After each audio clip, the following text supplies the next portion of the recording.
We've also inherited the legacy of white racial resentment and anxiety that has long proved to be one of the engines of institutional oppression and racism. You see, a lot of times we say things like the new racism, or we talk about white racial backlash. You know.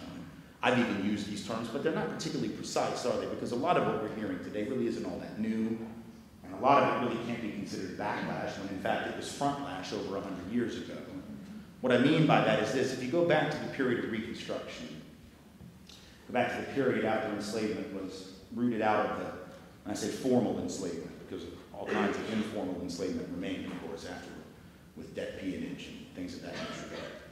Go back to the period right after Reconstruction. You know, the United States Congress, not necessarily for the right reasons, but they did pass legislation that in effect was intended, at least in theory, to provide a modicum of opportunity to those who had been owned as chattel previously. They created the Freedmen's Bureau and the Freedmen's Bank, both of which, of course, would be destroyed within a very short period of time by those who did not want to provide that modicum of opportunity. And one of the ways that those things were destroyed was by action of the Supreme Court, which said, in a very famous case, Justice Joseph Bradley, writing the decision for the court, said, and this is a direct quote, that it was time for the Negro to no longer be the special favorite of the laws, to take their place among mere citizens.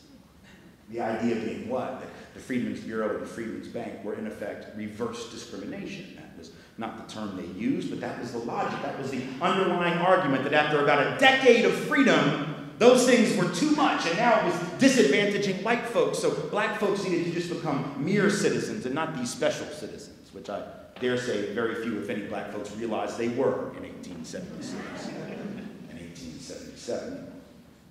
So a lot of what we hear today isn't really all that new about reverse discrimination and white folks being victimized and people of color being favored. It's just as inaccurate, of course, now as it was then, just as absurd as it was then.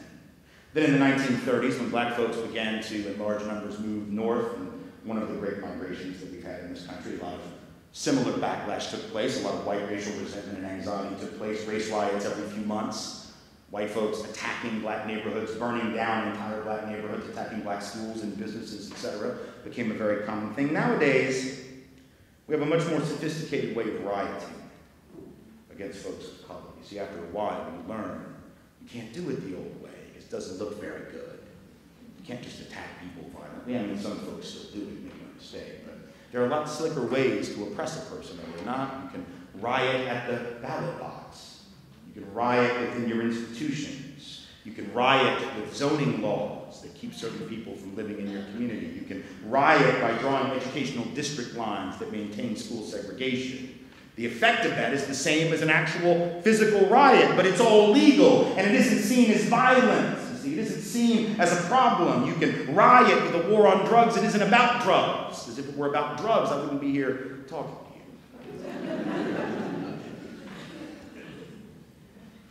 Today's white anxiety has 4 particular pillars that we ought to understand. Very important, because this is, in some ways, a unique moment, you see. White anxiety has always been around, white resentment's always been around, and this backlash has always been around whenever we've actually had any modicum of advancement for peoples of color. But now we've got this very special sort of perfect storm brewing for white anxiety. It's a very dangerous moment in our history.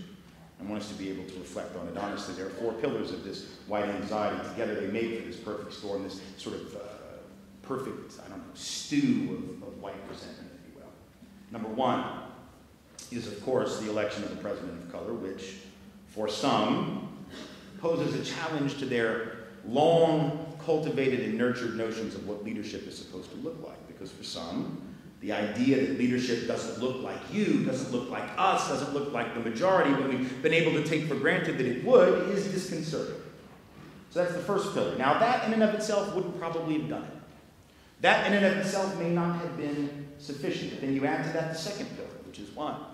The second pillar is the economic meltdown that we're experiencing right now, where white folks, for the first time since the Great Depression, are experiencing double-digit unemployment. I want to point that out. It's very interesting, is it not, that we've now decided we have an unemployment crisis. Because white folks have double-digit unemployment, which we haven't had in 75 or so years. Not to say that's not a crisis, it certainly is, but it was a crisis when only black folk and indigenous folk and Latino folk and Southeast Asian folk were experiencing it, and that's been decade after decade after decade. going back a very long time. For black and brown folk, that's been the norm ever since we started keeping records. Maybe if we decided that it was a crisis when black teenage unemployment hit 44%, which happened 9 years ago, might have done something about it, but we didn't, did we? We didn't call for a stimulus bill, we didn't call for a jobs bill, we didn't call for legislation that would get the economy moving again in their neighborhoods. But once it happened to white folks, it was a crisis. Understand, when you add to the leadership change, man of color, challenging notions of leadership that are long cultivated, you add to that the economic insecurity, the economic anxiety that is actually quite uncommon for white folks, that scares. Because then that lets us think as white folks that maybe our future is not as bright as we were told it was. We feel entitled to it after all. That's the American dream. We were told it was ours. So if all of a sudden you realize it might not work out that way, that becomes the second pillar of anxiety. Oh my God, what am I going to do? The third pillar, a popular culture that is thoroughly multicultural. So that when some white folks look around, they don't see the popular culture icons that they remember from their youth who all look like them, and sang music that they liked, put on movies and television shows that they can relate to, that supposedly spoke to their life experience. Not that they really did, you know. Leave It to Beaver wasn't real. White women did not really do housework in pearls and heels. There were white folks who liked to believe it was so. Made that show a hit. Those things were absurd, but they were sweet, and they were innocent in the eyes of an awful lot of white folks. And so now you've got a popular culture that's so interwoven, so multicultural, some folks can't get their head around it. You have country music artists making records with hip-hop artists. What? Huh? And you like turn on the CMAs and Kid Rock is on? What do I do with that? And that guy from Hootie and the Blowfish is making country music?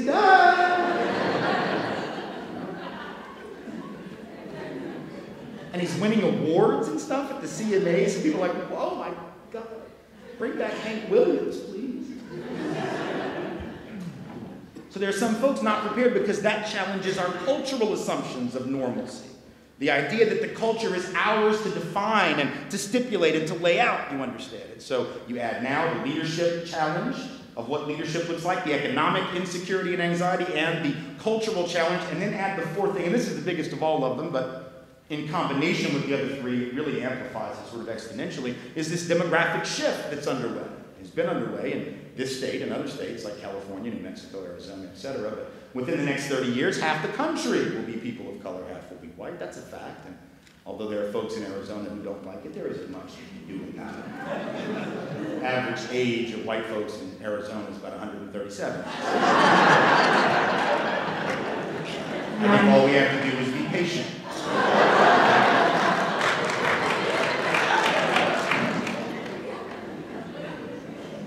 A lot of longevity in that state. Must have good health care for some folks. So you add all of these things, a demographic shift which now challenges our assumptions of what America itself is, the U.S. of America, I should say. Challenges our notion of who our neighbors are to be and what is the prototypical definition of a quote-unquote American. Because for years, for generations, those of us who are white have been able to assume that when you looked that up in the dictionary, were their pictures, it would look like us, that we were the very prototype of what an American was. So when I would do word association exercises 10 years ago with folks, and I would say, all American boy, all American girl, what do you see? Not only white folks, but people of color too would see white folks. I still do sometimes, although it is starting to change. And see, that scares some people. Because now you have folks of color, folks whose original language may not be English, folks whose religion may not be Christianity, folks whose heritage may be culturally totally different, all of them trying to claim a piece of this thing we call Americanism. And for those who've been able to assume that they were the norm, that they were the standard by God, that we were the floor model, who are you to challenge our assumptions of normalcy? You add all of that together, you see, and it creates this perfect storm for white anxiety. That's what we're dealing with, and that's why folks are so adamant that day, and I'm quoting them now, I'm not trying to put words in their mouth. You know, you've heard it, they've said it, they want their country back. Now see, I've been white a long time. I've been white like 42 and a half years. That's long enough to know that when white folks, particularly white folks older than myself, start talking about wanting their country back, it makes me nervous. And I know it makes black and brown folk nervous. Because we remember what that country was. So when, I don't mean to be ageist with this comment, but if you're like 70 or older and white and you're talking about want your country back, see, that's Zavala. Because I know what your country was, and here's the point, so do you. And so if you're saying that, I know what you mean by it. I know what it is you're afraid of. Now, people try to lie. You know, people try to be real slick, and they say, oh, that's not what we mean. I got an argument. That's no surprise. That happens a lot. But I got an argument about a year and a half ago with a woman who wrote to me. She's very upset. I'd written a piece in which I suggested, as diplomatically as I could, which is not very. I said, as I could, that maybe that rhetoric of wanting the country back had a little something to do with race. Just a little, just a little, just a little, just a little. She wasn't happy. She was very upset. She wrote to me, she said, that's not what we mean. We don't mean the part about slavery or segregation, the theft of half of Mexico and a war of aggression that we started on false pretense. We don't mean the part about, she didn't use that language, that was mine. But we don't mean the part about Japanese internment. We don't mean the part about the genocide of indigenous people. And she went through a whole list of the stuff it didn't mean, leaving me to wonder exactly what was left. So I asked her, what is it? And she said, I'll tell you. I said, thank you, because I asked, please do. And she said, well, when we say we want our country back, we just mean we want to go back to a time when taxes were low and government was small. I said, really? Fascinating. I would play your game. Pick a year. See, I wanted a year. Don't give me this amorphous, vague, rhetorical stance about small taxes and small government. That doesn't mean anything. You got to pick a date. I want to know what you want to go back to. Because when you say you want your country back, it's not take your country back to some bumper sticker. It's a statement about a time and place in our history. So tell me when. See, it was a setup. I was setting her up because I knew what she was going to say. I knew, man. I mean, I didn't know exactly, but I had a range of years that I knew. It's sort of like that game show, The Price is Right. You know that game show where like the yodeler is going up the hill and he's yodeling? And you don't have to guess the price of the soap exactly. You just got to get it within like 40 cents or something. And if you get it within 40 cents, you get the car. And if you don't, your dude falls off the hill and dies. And you're embarrassed in front of millions of people on national TV. Let it suffice to say, if this is a game of Price is Right, I would have won the car. I knew what she was going to say. I asked her for a year. Now, she could have said, correct me if I'm wrong, she could have said 1898. But come on. She's not going to say 1898. Even though government was, you know, relatively speaking, much smaller taxes, there was no IRS, there was no income tax. Like, nobody's going to say the good old days were 1898, because unless you were one of like six rich white dudes or their kids, life pretty much sucked for you then. So you weren't going to pick that. She could have picked 1911, like that's before the income tax, but really, no, she's not. Because children were working in factories in 1911. Nobody is so foolish. They didn't even say 1924. No one says, well, those were the good old days. We should go back to the mid-20s. Woohoo! You know. I knew what she was going to say. She wasn't going to pick those eras. She was going to pick exactly, she said 1957. Of course she did. That's when Leave It to Beaver started.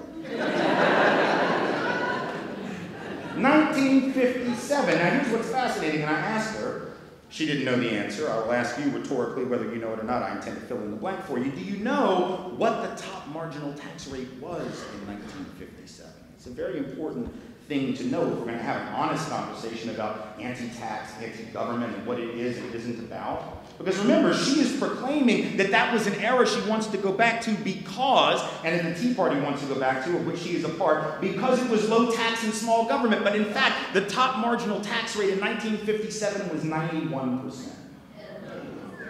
More than double what it is now, even if all the Bush tax cuts were to expire. 91%. Every dollar that you made over $300,000 that year, which is equal to $1 million now, 91 cents of it went to the government. So when you say you want to go back to that era because it's low tax, you don't know what you're talking about. Or you're lying about why you like that year. There's a reason why we misperceive that era as low taxes, though, and I want you to ask yourself what that might be. Why might we think of that as an era of low taxation, even when it was an era of much higher taxation than we have now? There is a reason. It is explicitly about race, and I will come back to it. But before I do that, let's ask the second question that I asked her, again rhetorically, and she had no answer for it. I said, do you think government was small in 1957? Because that's what you keep saying. Government was small, but was it?